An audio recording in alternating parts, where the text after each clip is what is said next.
YouTube, what is good? It is your boy Stimmy2times, back at you again today with another Apex Legends video. And in today's video, guys, we are going to be going over the top movement legends in the game in a tier list format for you guys. And I have plenty of experience with all the movement legends, so I know which ones are the best and which ones are the worst. So if that does pique your interest, I would definitely stick around and possibly leave a like, comment, and a subscribe. I really appreciate you guys, and I'll catch y'all in the next one. Peace.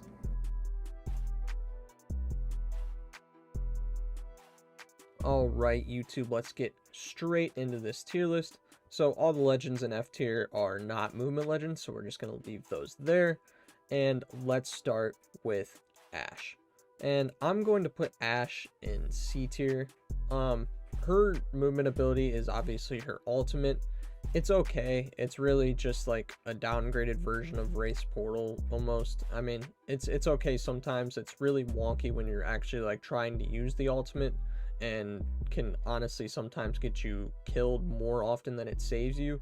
So it's just not really the greatest. Next, we have Bangalore, and her passive ability got a slight nerf, so I'm going to put it in A tier.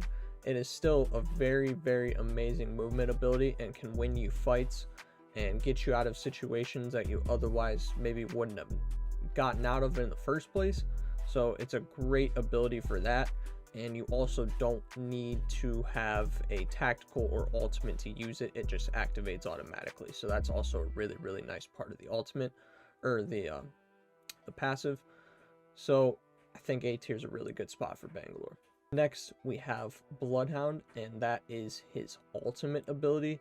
And honestly, guys, Bloodhound's ultimate is one of the best in the game, and it's one of the best movement abilities in the game, as well as it makes you the fastest legend in the game, which is really nice, on top of having the wall hacks and having the White Ravens as well. I mean, that just really adds on to it and just overall makes it a great S tier ability. Definitely think Bloodhound belongs up there in terms of movement. Next is Horizon, and her abilities are also going to be S tier. One, obviously her gravity lift is extremely effective. It also recently received a nerf, but on that same notion, it really didn't affect it that much. It's still one of the best movement abilities in the game, absolutely by far. And her passive, which is the gravity walk, is just absolutely underrated. I mean, if you're taking a gravity cannon, you can just immediately slide out of any danger that you might be in, and just being able to not have that fall delay is just game changing sometimes. And we got Loba's Tactical, and this is another S tier ability in my opinion. It definitely is just one of the best movement abilities in the game. It can get you out of any situation you could possibly think of. Although there is a delay there, it doesn't necessarily matter, especially if you know how to use this ability to its fullest extent. It can seriously surprise you with how it can save you in a lot of situations, and you can throw this thing up to 75 meters as well. So that's just another added bonus. I mean, it really is just an amazing ability, especially for a support legend. So I definitely think it belongs in S tier. Next is Newcastle, and Newcastle's ultimate actually just got a buff, so I definitely think it belongs in A tier, as it's going to mix movement with cover, and that's an awesome ability to have, especially since you're able to go on top of teammates with this and help them out. It's just a very effective ability, especially for ranked. And obviously Newcastle's a support legend too, so that just really adds on to it. Next is Octane. Obviously Octane is literally just a movement legend at the end of the day, so it's kind of hard to put him anywhere but S tier. His jump pad is amazing. Stim shots, obviously we know all about this at this point. Octane is an amazing movement legend, and probably the best movement legend if we're being honest. So Octane in S tier definitely makes a lot of sense. Next is Pathfinder.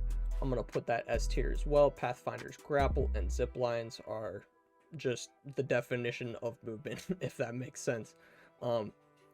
We all know about Pathfinder at this point, how good he can be, especially in the right hands, and you can really maximize the grapple's potential and the zipline if you know what you're doing. It's just two amazing abilities and one amazing legend. So Pathfinder definitely belongs in S tier. And next we have Revenant, and his Shadow Pounce, I'm going to put that in A tier. He also has his climbing ability, which I do consider a movement ability because you kind of chain these and like move around walls like other legends can't. Revenant's an amazing movement legend, even though he did receive some nerfs. I just can't really put it S tier because of the simple fact that the nerfs did really tone it down from what it once was, but it's still an amazing ability, so I definitely think it belongs A tier as well. Next is Valkyrie's jetpack, and I'm gonna put her in C tier. Reason being is because it's just, the jetpack is just not the greatest. It can really mess with your movement ability too. I want to say that it would definitely raise some tiers if maybe they made it faster, because it is very, very slow. So I think that really just hurts Valkyrie overall instead of helps her, but you can still finesse out of some situations if you know what you're doing. Next, we got Echo for Vantage, and I'm going to put that in B tier. I would definitely raise this a tier if you were able to use it without having to be in the line of sight of Echo. I think that kind of really hurts it. And also definitely could raise it too if they made it so you can go farther with Echo. And yeah, I think I'm gonna put Vantage in B tier. Definitely makes sense. Next we have Wraith, and I want to put Wraith S tier because she does have two movement abilities technically with her portal and phase out, and I just think like when a legend has mainly movement abilities, it's really, really hard to not put them S tier, if that makes sense.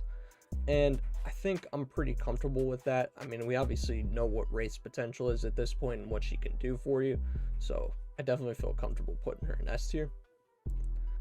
Last but not least, we have Conduit. And Conduit's abilities is okay for movement as far as that goes. Obviously, you have to be away from your teammates for it to like really make a difference. But if you do happen to be away from your teammates, it can be really, really clutch because you can get to them very, very fast. But beyond that, it's just okay at best, right? So I think comfortable putting Conduit in B tier for that.